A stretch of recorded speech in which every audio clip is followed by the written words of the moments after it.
Buenos días, hermanos. Vamos a comenzar en el nombre de Dios nuestro estudio de esta mañana. Y ahora vamos a ver cómo es necesario ese carácter para poder tener un resultado en medio de nosotros. Vamos a empezar leyendo el capítulo 13, ¿verdad? De Mateo 5. Por favor.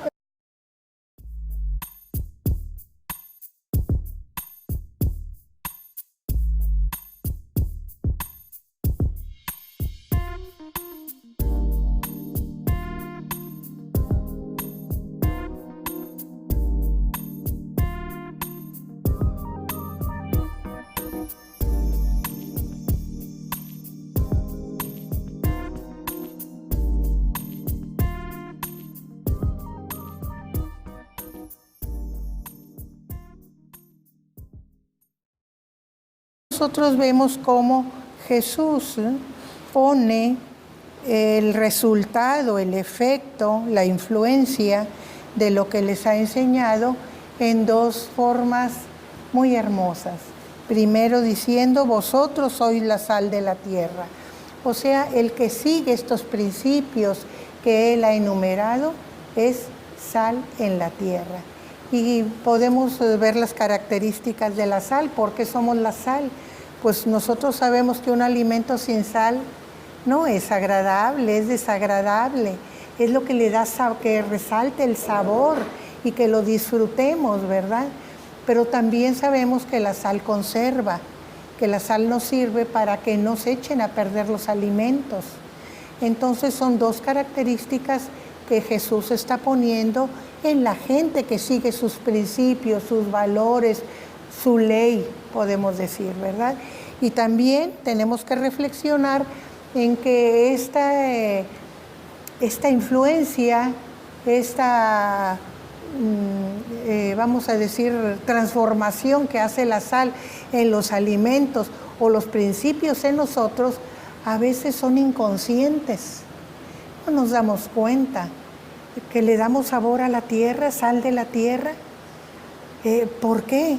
Esto habla de la influencia que tenemos cuando seguimos los principios del Señor en medio de nosotros, en la familia, que es lo primero donde se nota, en el ambiente donde vivimos, el barrio, la colonia, nuestro medio normal y cotidiano, en el trabajo y ya más amplio en la sociedad, ¿verdad? Por eso decía Juan Wesley que la santidad que no cambia la sociedad no es santidad, porque una santidad nomás para mí, para que yo la sienta y la tenga, no sirve de nada. Tiene que cambiar, influir. Y esta influencia es silenciosa, ni siquiera a veces nos percatamos de ella ni nos damos cuenta. ¿Cuántas veces hay acciones que llevan a cabo personas nada más porque vieron algo en nosotros y nosotros ni nos dimos cuenta, ¿verdad? Por eso es silenciosa, es callada, pero ahí está. Y luego el otro ejemplo que pone Jesús es el de la luz. Vosotros sois la luz del mundo.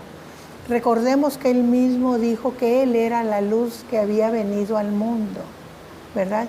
Y cuando habla en el pasaje de Nicodemo, en Juan 3, dice que la condenación es que la luz vino al mundo, y se refiere a Él, pero los hombres amaron más las tinieblas que la luz, ¿verdad? Ahí, esa es la condenación. Y dice, ¿por qué amaron más las tinieblas? Porque sus obras eran malas y no querían que se vieran sus obras malas, ¿verdad? Que las querían tener escondidas. Entonces dice Jesús aquí, vosotros sois la luz del mundo. Una ciudad asentada sobre un monte no se puede esconder. Así como una ciudad que está sobre una colina, sobre un monte, la vemos desde lejos, ¿verdad? No necesitamos acercarnos para verla. Cuando está al nivel, la vegetación no las puede cubrir, ¿verdad? Y no la vemos hasta que nos acercamos, sobre todo cuando la vegetación es alta. Aquí entre nosotros eso es raro de ver, tenemos puro chaparral, ¿verdad? No tenemos realmente árboles altos. Nada más en las partes donde se riegan, pero en el monte no. Entonces se ve desde lejos una ciudad, cuando menos la contaminación, la nube de la ciudad se ve desde lejos, ¿verdad? Pero cuando está en alto se ve desde lejos, no se puede esconder, dice Jesús. Ni se enciende una luz y se pone debajo de un almud, sino sobre el candelero, y alumbra a todos los que están en casa. Cuando nosotros encendemos una luz, pensemos en el tiempo de Jesús, que era luz de velas o de candiles, ¿verdad? De lámparas. No se ponía, dice, no se pone debajo del almud, o sea, debajo de un recipiente para taparla, no, sino que se pone en un lugar alto, visible, donde, ¿por qué? ¿Para qué es aquella luz? Para alumbrar en la oscuridad, cuando ya es de noche. Entonces se pone sobre la mesa para que alumbre a todos, dice, los que están en la casa. O sea que para que la luz llegue hasta el último rincón de la casa, ¿verdad? Entonces es para que se vea. Y aquí nosotros vemos la influencia diferente del ejemplo anterior de la sal. En la sal ni cuenta nos dábamos, pero en la luz es para que se vea, para que la acción de Dios en nosotros pueda ser vista de todo mundo, para que pueda, dice, alumbrar a todos los que están en casa. Y luego en el siguiente versículo nos da el porqué. Así alumbre vuestra luz delante de los hombres. ¿Para qué? ¿Verdad? Primero, ¿por qué? Para que alumbre delante de los hombres. ¿Y para qué? Para que vean vuestras buenas obras y glorifiquen a vuestro Padre que está en los cielos. Las buenas obras que hace el cristiano deben de ser influencia a los demás, deben de permear el corazón de los demás para que también deseen hacer cosas buenas, para que tengan un medio de comparación y digan, ah, caray, yo hago esto y mira lo que hace el otro, y ven el resultado del hacer, y entonces hay una comparación ahí y buscan, ¿por qué lo haces? ¿Cómo puedes hacerlo? ¿Por qué a mí no me nace? Y entonces ya nosotros les podemos hablar de la presencia de Cristo en nosotros, ¿verdad? Para que alumbre sus buenas obras, y fíjense, no para gloria personal, sino para que glorifiquen a vuestro Padre que está en los cielos. Por eso damos testimonio de por qué hacemos las buenas obras, porque Cristo está en nosotros y porque Dios y el Espíritu Santo dirigen nuestro hacer, ¿verdad? Entonces, nosotros vemos allí, en ese pasaje, la influencia que la presencia de Cristo en nuestras vidas tiene a nuestro alrededor, una influencia silenciosa que ni siquiera nosotros a veces nos damos cuenta, y una influencia que todo mundo puede ver. ¿Sí, pastor? Sí, hermana. Acabamos de ver hace poco Apocalipsis, y en Apocalipsis vemos cómo ya al final de los tiempos, cuando Cristo regrese, Él va a establecer el reino de una manera plena aquí en la tierra, el reino de Dios. Y a veces como iglesia no sé si entendemos cuál es nuestra labor mientras tanto, ¿verdad? Mientras Cristo regresa y establece el reino. Por un lado, Cristo dice que el reino ya está con nosotros, ya está entre nosotros, ¿verdad? Pero sabemos que el reino no está en plenitud. Es el reino espiritual todavía. Exactamente, todavía no a plenitud. Cristo lo va a establecer cuando vuelva en su segunda venida. Pero estos versículos nos dan a entender que no es el estar cantando y esperando que Cristo regrese, sino que tenemos algo que hacer, ¿verdad? Y el versículo 13 para mí se me hace muy fuerte, porque habla de nosotros como la sal, y habla de que si la sal se desvaneciere o se vuelve insípida, como dicen nosotros evangelistas, no sirve para nada, sino para ser echada fuera y hollada por los hombres. O sea, la frase aquí, hollada por los hombres, pisoteada, es muy humillante, ¿verdad? El hecho de que está hablando de la iglesia, que si nosotros no cumplimos la función de ser sal ante la sociedad, la humanidad, la gente nos va a pisotear a la iglesia, ¿verdad? Y eso a mí se me hace una advertencia muy fuerte. Muy fuerte.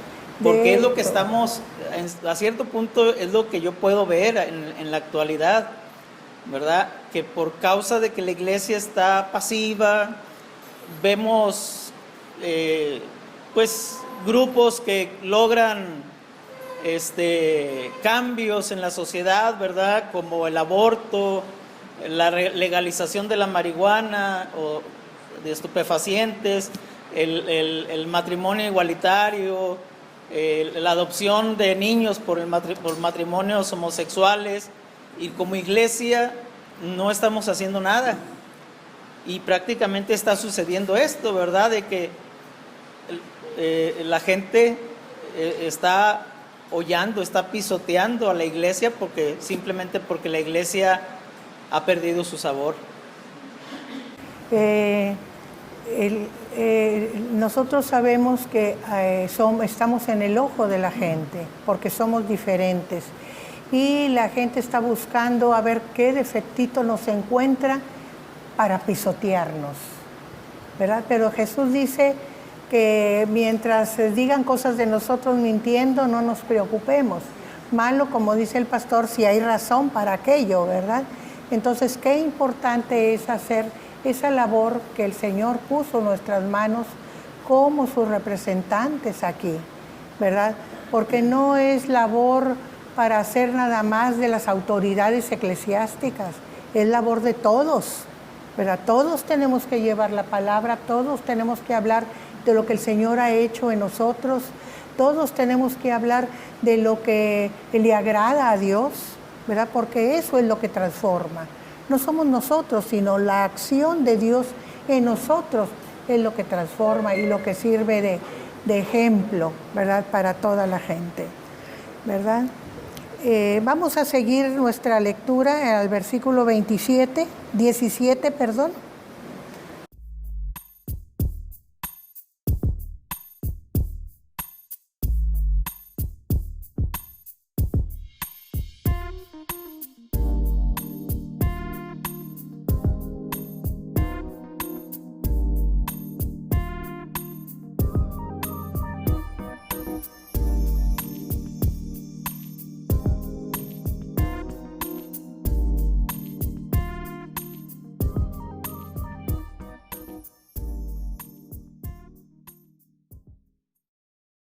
Hablándonos de la justicia. Dice, no penséis que he venido para abrogar la ley o los profetas.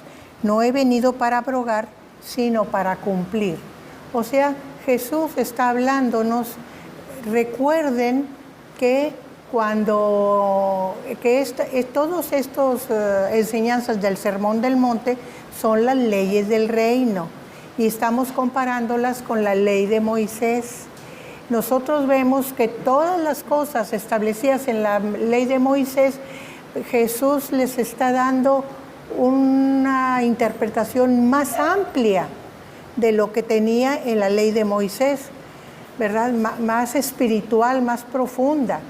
Entonces, Él nos está hablando de esta ley purificada que Él está dando, ¿verdad? La ley y los profetas. ¿Por qué decimos que purificada? Porque los escribas le habían agregado a esa ley. Nosotros vamos a ver un ejemplo típico más adelante, ¿verdad? De un agregado, y entonces Jesús está limpiando y está dejando la ley en la manera como Dios la dio. Entonces dice Jesús que ha venido a cumplir esa ley. ¿Y de qué forma la cumple Jesús? Primero, obedeciéndola. Él obedece todos los puntos de la ley. Segundo, con su sacrificio en la cruz, Él cumple todas las exigencias de esa ley para que todo aquel que peque esté dentro, con lo que Él cumple en toda la ley, que esté protegido cuando cree en su sacrificio. Es una segunda manera como Él cumple la ley. Y la tercera manera que podemos decir es dejando todo listo para que no haya quien proteste en contra de los justificados, de los perdonados, ¿verdad? Es una manera de decir, esta es la manera como yo estoy llenando todos los requisitos que Dios pide, ¿verdad? Para los que van a creer en mí. Recuerden, aquí estamos hablando de justicia. Y cuando vemos en el Evangelio dice, para justicia, ¿qué más? De aquel que cree. O sea, del que cree en su acción, en la acción de justificarnos que hizo Jesús. Y es la misma idea que hay cuando se refiere a Abraham. Y Abraham, su fe, le fue contada, ¿por qué? ¿Cómo? Por justicia, ¿verdad? O sea que esa fe aplicada es lo que cuenta para justicia. Igual en este caso, toda la obediencia de Jesús, todo el cumplimiento en la cruz de Jesús, todas las acciones que Jesús van encaminadas a que la fe sea contada por justicia, una justicia que está cumpliendo Jesús delante de Dios, ¿verdad? Entonces, para eso había venido Él, como dice, para no abrogar, sino a cumplir. Porque de cierto os digo que hasta que pasen el cielo y la tierra, ni una jota ni una tilde pasará de la ley hasta que todo se haya cumplido. ¿Qué es todo se haya cumplido? Hasta que todo lo que está preparado para antes de que venga el reino, o sea, para su segunda venida, entonces hasta ese momento no pasará nada de esos principios, ¿verdad?, establecidos, que son lo que va a hacer posible que el carácter de los ciudadanos del reino, ¿verdad? El que sea digno de ser ciudadano del reino, ¿verdad? Entonces dice que hasta que todo se haya cumplido, y no pasará, dice, ni una jota ni una tilde. Cuando nosotros conocemos no digo alfabeto porque eso es del griego, ABC, es alfa, beta, gamma, ¿verdad? Es del griego, de ahí viene la palabra alfabeto, sino la palabra que aquí debemos usar es alefato, porque es alef, bet, gimel, etcétera, ¿verdad? Que es las letras hebreas. Entonces, cuando nosotros conocemos el alefato, nos damos cuenta que la letra más pequeña es yod, una comita, es la más pequeñita de todas las letras, ¿verdad? Y dice, hasta que no pase esta letra o la tilde, el tilde, y nosotros sí conocemos lo que es un tilde, porque tenemos una letra, varias letras que llevan tilde, y la tilde es para variar el sonido, generalmente de la letra. ¿Y dónde la tenemos? Por ejemplo, una N, le ponemos tilde y ya no es N, es ñ. Letra difícil para los americanos que no la conocen, ¿verdad? Y si a la L le ponemos un palito, ya no es L, es T, ¿verdad? Entonces cambia el sonido de la letra, eso es un tilde. Entonces, en el alefato, el tilde es una marquita muy pequeña que marca un cambio en las letras. Por ejemplo, cuando se la ponemos a una D, entonces ya no va a ser D, va a ser doble D. Entonces hay un cambio ahí, ¿verdad? Entonces dice Jesús que algo ni siquiera cambiar como una letrita chiquitita, como es el yod, o un tilde, nada cambiará de la ley, ni siquiera eso, ¿verdad? Y eso es hasta que pasen los cielos y la tierra, ¿verdad? Nada pasará de la ley hasta que todo se haya cumplido. Aquí lo traduce como J, el yod, ¿verdad? No es precisamente una J, pero es más bien una Y, pero así se traduce. Y sigue diciendo, de manera que cualquiera que quebrante uno de estos mandamientos muy pequeños, y así enseña a los hombres muy pequeños, será llamado en el reino de los cielos. Aquí dice que quebrante, ¿verdad? O sea que no cumpla. Pero aquí no nada más es no cumplir, sino, por ejemplo, uno sabe los mandamientos, uno sabe lo que Jesús nos está pidiendo en este Sermón del Monte, pero no le hacemos mucho caso.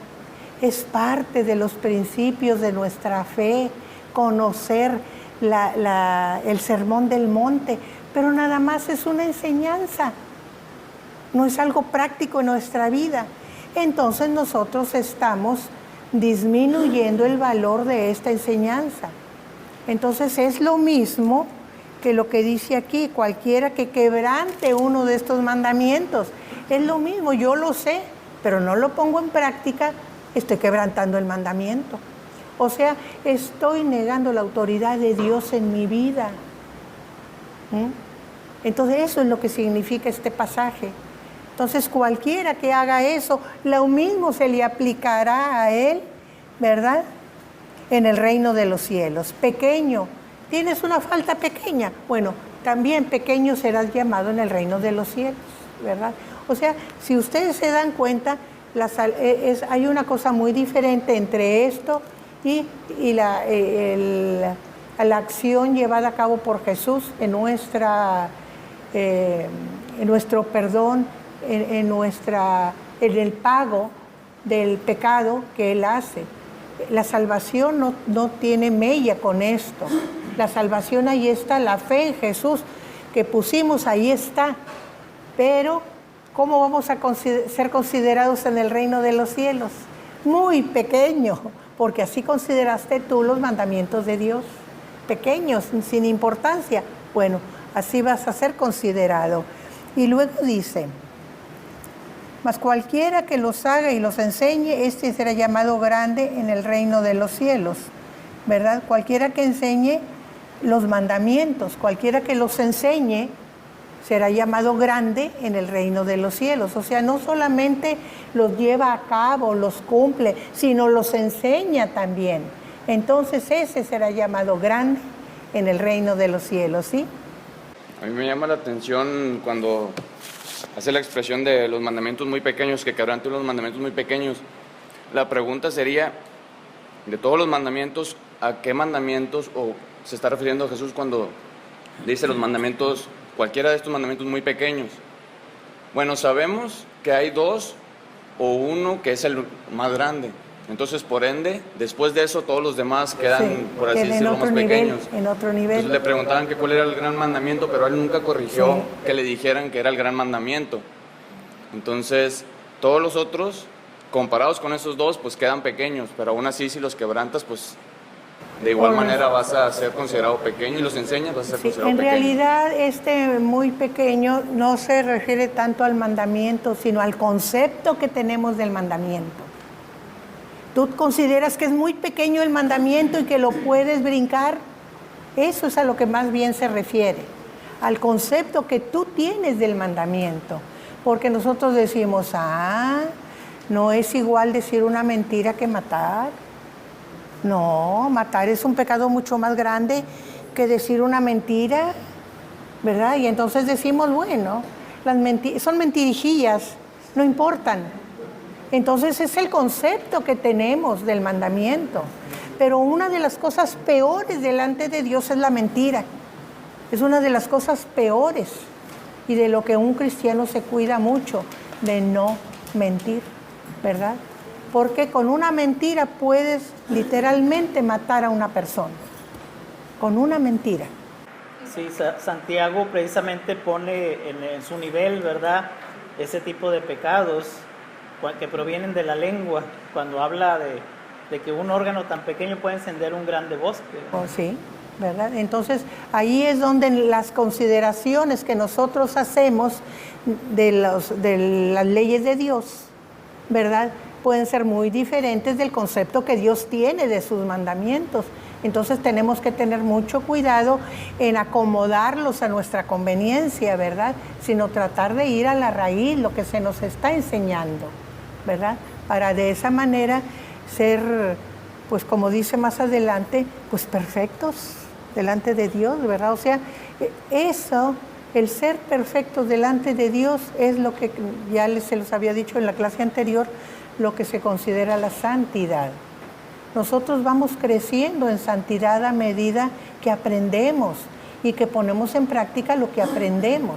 Entonces vamos creciendo en santidad, que es la meta, vamos a decir, de toda esta enseñanza.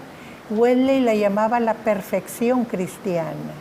O sea, es equivalente, perfección cristiana, es equivalente a santidad. Son términos diferentes, pero el mismo concepto, ¿verdad? Entonces esto es importante, ¿verdad? Que consideremos lo que Jesús nos está enseñando y veamos su concepto de las cosas y no el nuestro. Y dice el versículo 20, porque os digo que si vuestra justicia no fuere mayor que la de los escribas y fariseos, no entraréis en el reino de los cielos. Nosotros sabemos que los fariseos y los escribas eran muy meticulosos para cumplir todos los preceptos de la ley. Decía Jesús que hasta el comino daban diezmos, y nosotros sabemos que el comino pues es una semillita tan pequeña y lo que se usa es tan poquito, pues hasta de eso daban diezmo. ¿Qué quiere decir Jesús con esto? Que nosotros usamos nada más lo exterior del concepto, no el interior. Los fariseos eran muy cumplidores de la ley, por eso se les llamaba legalistas, pero tenían un corazón malo, un corazón abusivo, un corazón cruel. Entonces nomás exteriormente cumplían, no cumplían de corazón. Y eso es lo que Jesús está tratando de enseñarnos, que no es lo exterior, lo que se ve, lo importante, sino lo que está dentro de nosotros. Cuando dice que no seamos vencidos de lo malo, sino venzamos con el bien el mal, ¿verdad? O sea, no te dejes engañar por las apariencias, ¿verdad? Pues me hizo mal, pues yo también, no. Y Pablo dice,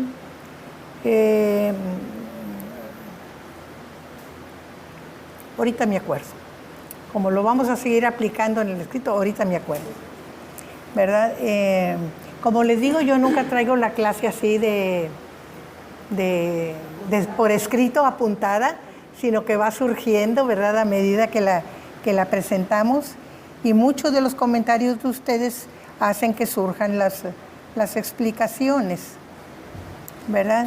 Entonces, estábamos hablando de la justicia de los fariseos, ¿verdad? Nosotros sabemos que ellos eran malos, abusivos, crueles, por ejemplo, con los pobres, con las viudas, con los huérfanos, ahí se ensañaban. Y entonces Jesús les dice, pues ellos sienten que son justos delante de Dios porque cumplen todos los preceptos al pie de la letra. Pablo decía que la letra mata, pero el espíritu vivifica. Y a eso se refería. Cuando nosotros nos atenemos a lo exterior, a la letra, pues estamos nada más cumpliendo lo que se ve. Pero cuando vamos al interior de la ley, entonces es el espíritu de la ley el que se muestra en nosotros, que eso es lo que Jesús quería, que se viera. Por eso dice, si su justicia es como la de ellos, que nomás es exterior, no van a entrar al reino de los cielos porque son malos, son crueles, son abusivos. Tienen que interiorizar eso para que ustedes realmente estén bien delante de Dios. Ya ven, se me van las ideas, pero luego vienen, ¿verdad? Entonces, eso es lo que significa si vuestra justicia no fuere mayor que la de los escribas y fariseos, no entraréis en el reino de los cielos. ¿Cuál es nuestra justicia? ¿Cuál es? ¿La misma de los fariseos? ¿Las obras? No. Nuestra justicia es Jesucristo. Jesucristo, justicia, Dios, justicia nuestra. Lo que Él hizo en la cruz es nuestra justicia. Y a causa de esa justicia que tenemos, que es el sacrificio de Jesús, es porque nosotros obramos de la manera que Él espera, que Él nos enseñó, que Él nos impulsa por medio de la presencia del Espíritu Santo en nosotros. Si nosotros vemos todo esto que enseña Jesús, ¿sería posible para cualquier persona del mundo? Imposible. Si es difícil para nosotros que tenemos el Espíritu Santo, a veces batallamos, ¿verdad? Para el mundo es imposible, es imposible. ¿Por qué? Porque Él nos pide una conducta, una manera de ser que no es natural, es sobrenatural, porque el Espíritu Santo es el que nos indica y nos guía y nos enseña cómo obrar como cristianos. Vamos a seguir con el siguiente pasaje, versículo 21.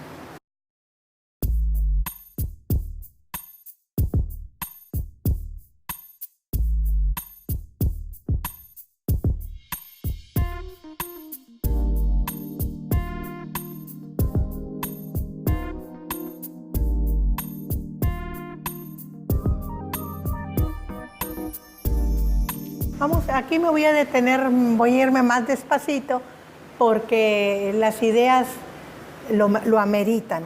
Jesús dice que oísteis que fue dicho a los antiguos, o sea, en el Antiguo Testamento, no matarás y cualquiera que matare será culpable de juicio, o se recibiría la misma pena de la culpa que tuvo, ¿verdad? Dice, pero yo os digo que cualquiera que se enoje contra su hermano será culpable de juicio. ¿Por qué? ¿Por qué Jesús dice que el que se enoje? Jesús está yendo a la raíz de los hechos. Cuando un hecho se lleva a cabo, tiene algo atrás. Primero el sentimiento, el pensamiento, ¿verdad? El sentimiento, me enojé y sentí odio, sentí coraje, sentí rabia.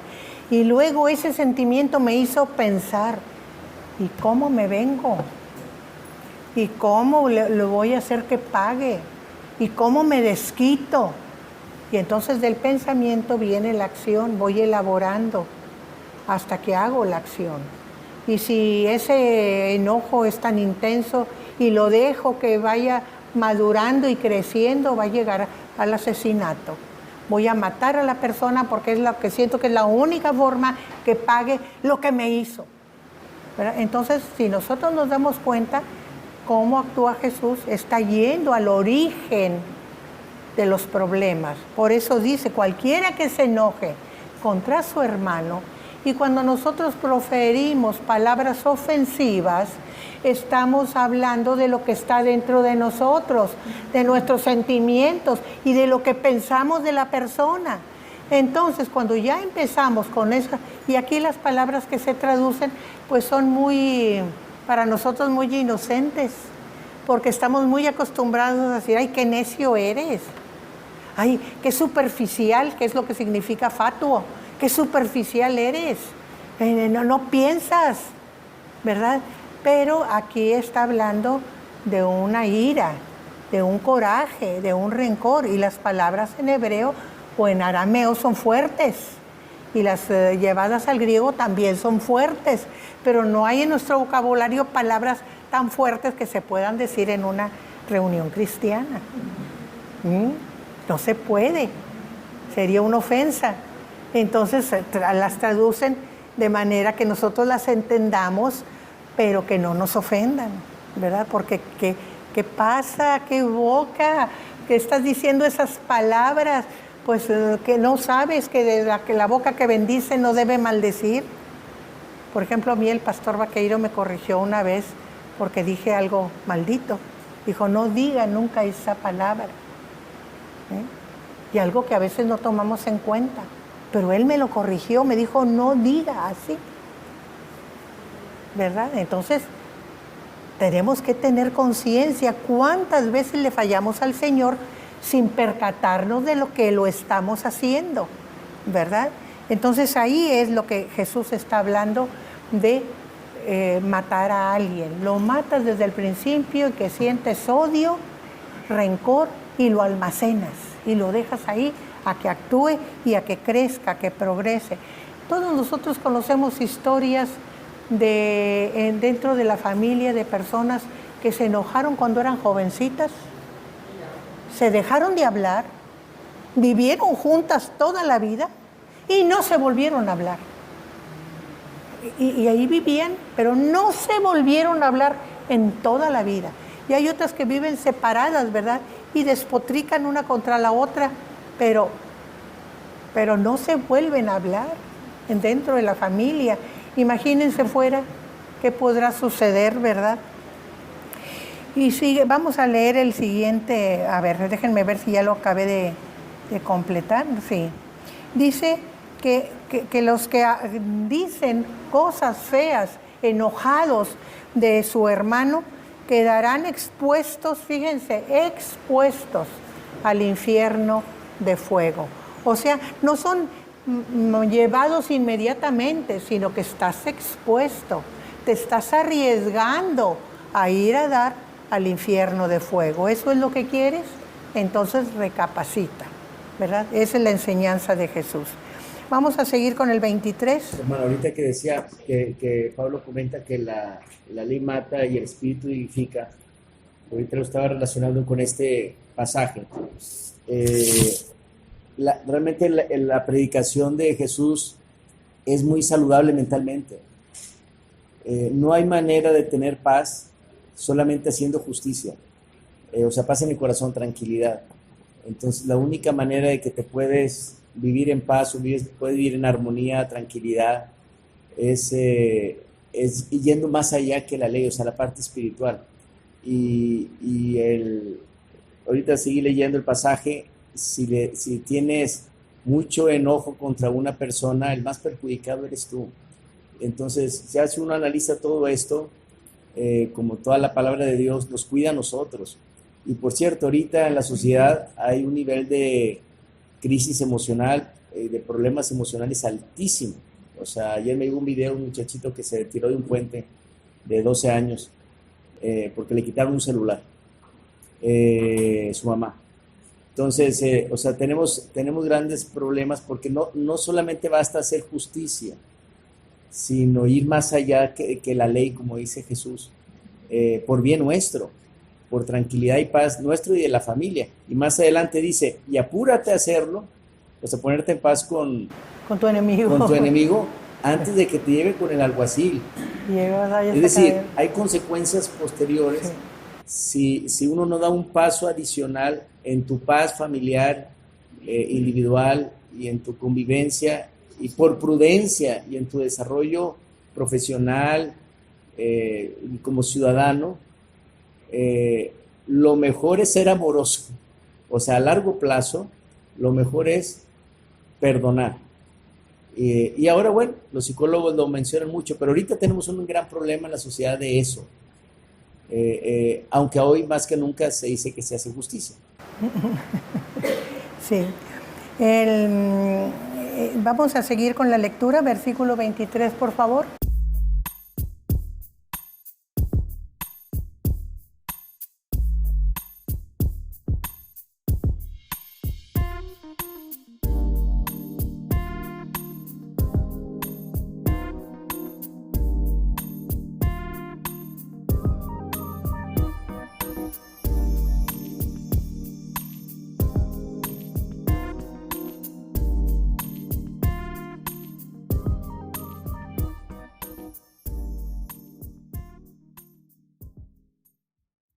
Por tanto, si traes tu ofrenda al altar y allí te acuerdas de que tu hermano tiene algo contra ti, deja ahí tu ofrenda delante del altar y anda, reconcíliate primero con tu hermano y entonces ven y presenta tu ofrenda.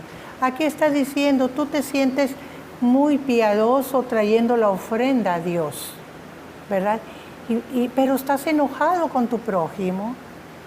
Entonces tu ofrenda no está limpia porque tú estás enojado, ¿verdad? Tú no, delante de Dios no estás bien. ¿Cómo le traes una ofrenda que no está pura?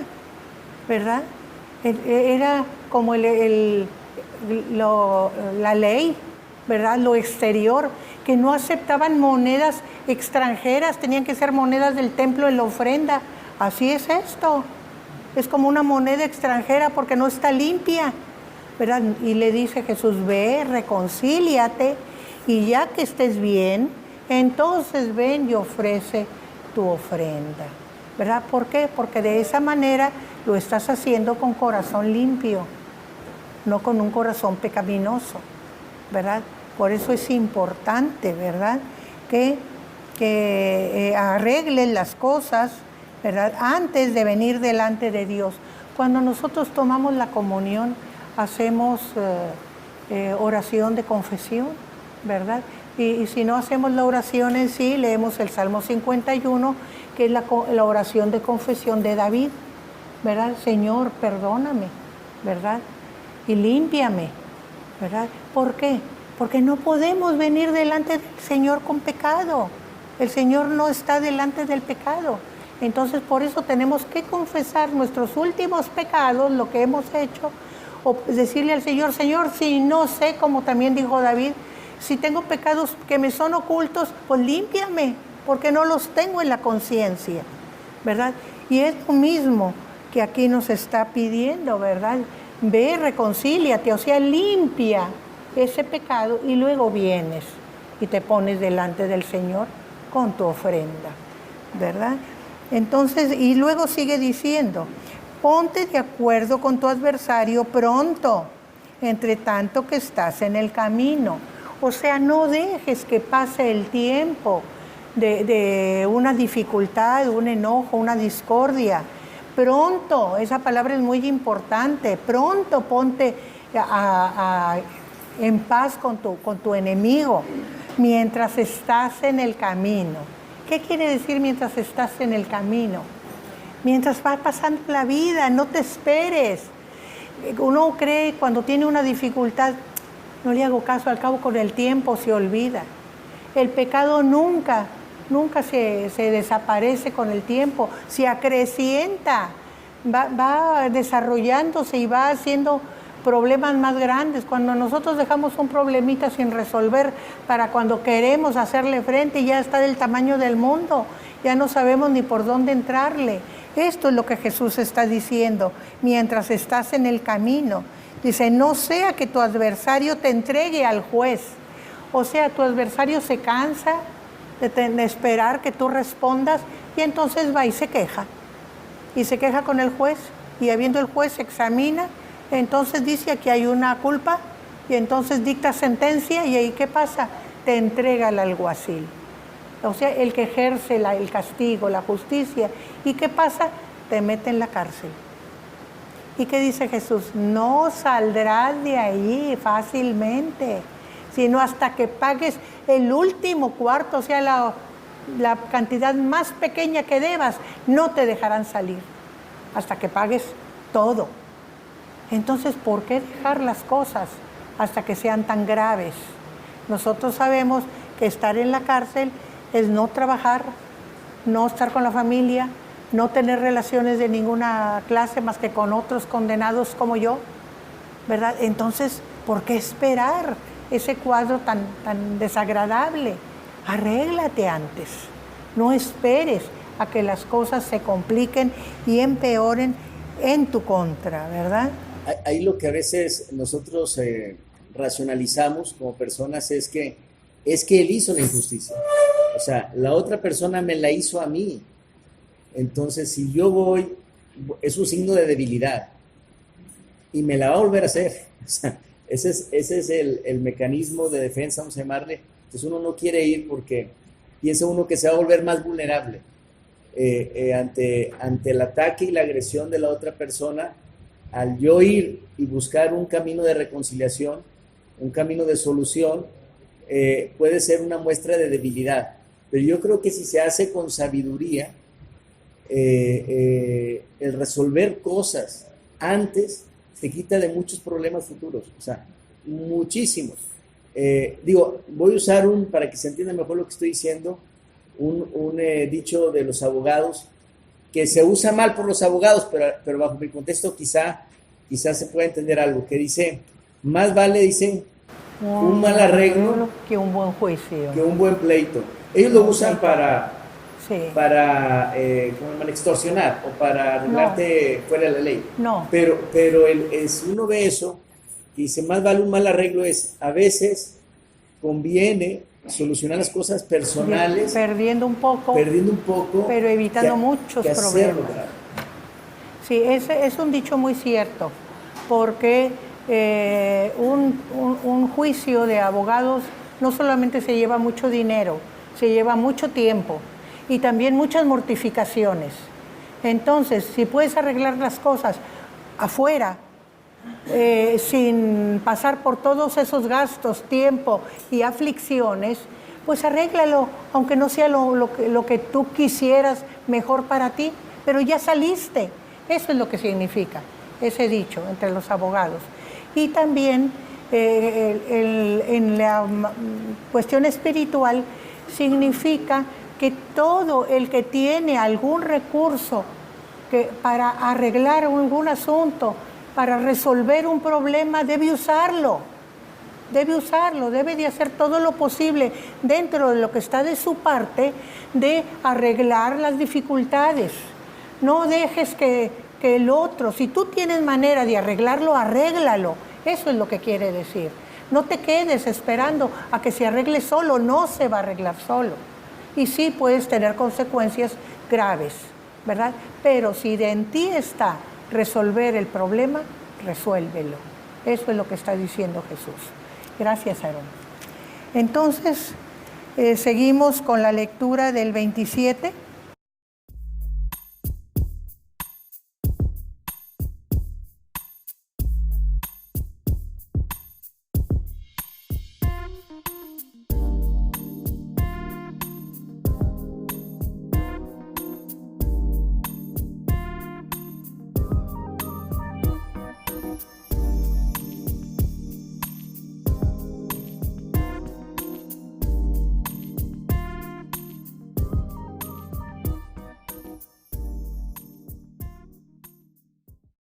Aquí tenemos la enseñanza de Jesús sobre el adulterio. Dice, oísteis que fue dicho, no cometerás adulterio. O sea, el pecado era cometer adulterio y con su castigo correspondiente. Dice, pero yo os digo que cualquiera que mira a una mujer para codiciarla, ya adulteró con ella en su corazón. Y aquí volvemos a ver esa enseñanza de Jesús de ir a la raíz del pecado, a ir a la raíz de los actos de las personas. Tú miras con lascivia a una persona, son miradas muy características, se notan, se ven. Así como ves una mirada de misericordia, como ves una mirada de compasión, como ves una mirada de afecto, también ves la de lascivia, y son horribles, molestan muchísimo. Entonces dice, si tú ves a una mujer con ese tipo de mirada, ya pecaste, ya adulteraste en tu corazón. ¿Por qué? Porque la deseaste sexualmente y ya empezaste a elucubrar el hecho, vas a buscar la oportunidad de cómo, si que la seduces, si la engañas, si la atacas, pero ya estás planeando llevar a cabo el hecho. ¿Por qué? Porque ya te ganó. ¿Qué te ganó? El ojo malo, ya te ganó, ¿verdad? Entonces Jesús está yendo al origen del pecado. Por eso dice, cualquiera que mira a una mujer para codiciarla, ya adulteró con ella en su corazón. Por tanto, si tu ojo derecho te es ocasión de caer, sácalo y échalo de ti. O sea, tienes ojo malo, ¿te importa mucho tu ojo? Pues entonces cuida lo que haga tu ojo. Eso es lo que quiere decir. No es literalmente arráncatelo y tíralo, sino cuídalo. Te interesa mucho conservarlo, pues cuida lo que hace tu ojo, ¿verdad? Si no, más vale que no lo tengas, ¿verdad? Y sigue diciendo, porque mejor es que se pierda uno de tus miembros, sino que todo tu cuerpo sea echado al infierno. Porque cuando pecas, ya estás mal, ¿verdad? Ya te perdiste. Y dice, y si tu mano derecha te es ocasión de caer, córtala y échala de ti, pues es mejor que se pierda uno de tus miembros y no que todo tu cuerpo sea echado al infierno. La mano derecha es muy importante. Sí, hermano. Yo quiero preguntar, ¿por qué la mano derecha y Sí. el ojo derecho? La mano derecha, porque es la mano más importante generalmente. Si perdemos la izquierda, pues sí, hace mucho y la necesitamos para dos cosas, pero la derecha es la que usamos para todo, es la fuerte, ¿por qué se llama derecha? Es la diestra, esta se llama la siniestra, ¿eh? Esta es la diestra, la que sabe hacer las cosas, entonces es muy importante conservarla. ¿Qué es lo que puede hacer tu mano derecha para que te sea pecado? Pues tantas cosas. Pasa una chica y ya está haciendo algo que no debes. O, ay, qué bonito celular, ya se descuidó. Estás haciendo algo con tu mano derecha, ¿verdad? ¿Por qué? Porque es la más hábil. O, sí, hermanos, tantas cosas que podemos hacer con la mano, ¿verdad? Que son pecado. Esos son ejemplos sencillitos. Pero, por ejemplo, matar. Generalmente hay pocos zurdos, hay más derechos en la humanidad. Vamos a darle, primero a Nelly, que ya no ha hablado, y luego a Aaron, que acaba de hablar. Gracias, hermana. Yo nada más quisiera agregar a sus comentarios que en este caso de la mano derecha es en los que somos derechos, es la predominante. Pero como usted también mencionó, hay izquierdos. Entonces la izquierda sería la predominante, sí. ¿verdad? Nada más quería agregar eso. Sí, sí, Aaron. Sí, yo creo en ese mismo sentido, yo creo que sí, lo que más te duele. Sí, lo que más te importa. Lo que más te importa. Sí. A eso se refiere. Sí. Te importa más la derecha, en la mayoría del 90%, no sé qué porcentaje sea, el 90% de los casos, te duele más la derecha que la izquierda. Entonces, eso que te duele tanto, más vale que lo suprimas, que lo evites, aunque te duela. Sí. Sí, vamos a seguir con la lectura y es el último pasaje. Sí, Nada pastor. más, en la mano está bien la explicación, pero ¿por qué en el ojo no hay esa situación? Sin embargo, también habla del ojo derecho. Porque por una similitud, sabemos que el hebreo tiene ciertas reglas en la escritura, en la poesía, y entonces van paralelismos, y este es un paralelismo positivo. Ojo derecho, mano derecha, ¿verdad? Entonces, por eso a veces son negativos. Por ejemplo, en el Salmo primero, el bienaventurado el hombre, ¿verdad? Y luego el inicuo, que anduvo en camino de malos. Ese es un paralelismo contrario, pero aquí tenemos un paralelismo positivo, ¿verdad? Generalmente se da en poesía, pero también se da en la escritura normal. Y otra cosa, yo creo que este versículo que ya fue dado hace 2000 años, habla del hombre que mira a la mujer, pero yo creo que ya actualizado, ¿verdad? Puede ser al revés también. Sí, ¿verdad? también. Sí. La mujer que vea al hombre. Vamos a decir, yo he estado comentando con mi esposo algo que es muy importante. Tenemos todo el derecho de juzgar los hechos, lo que vemos, pero no tenemos ningún derecho a juzgar la motivación, porque eso no lo conocemos, no sabemos. Y muchas veces nos equivocamos y juzgamos mal a una persona porque le atribuimos motivaciones que para nada estuvieron allí. Entonces, tener mucho cuidado con eso, ¿verdad? Creo que ahorita fue oportuno de mencionarlo, ¿verdad? Y vamos a ver un último pasaje y me atrevo a pasarme del tiempo porque empezamos tarde. Me voy a resarcir. Entonces vamos a ver el siguiente pasaje, que es pequeñito, 31.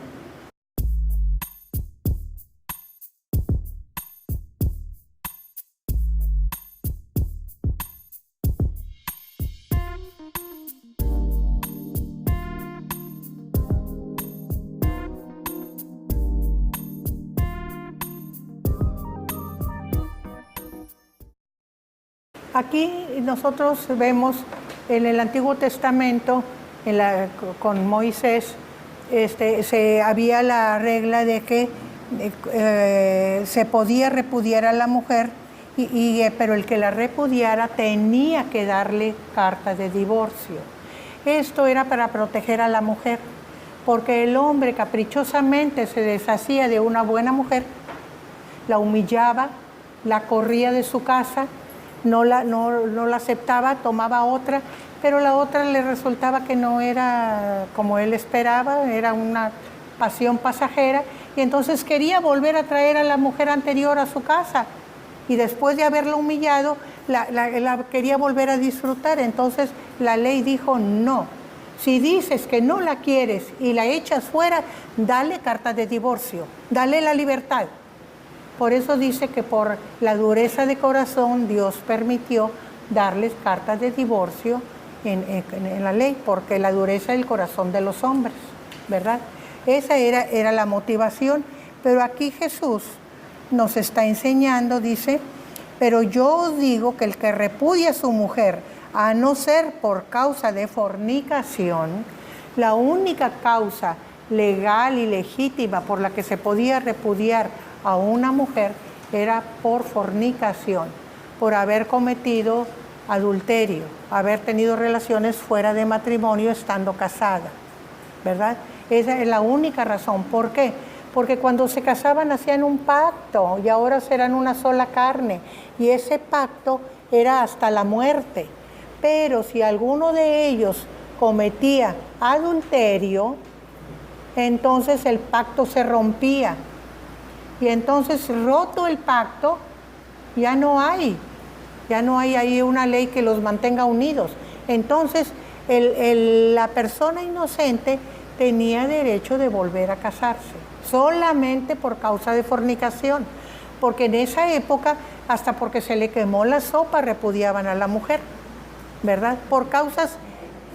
Porque ya no me gustas, repudiaban a la mujer. Y recordemos que la mujer no tenía ninguna decisión para decir si se casaba o no, ¿verdad?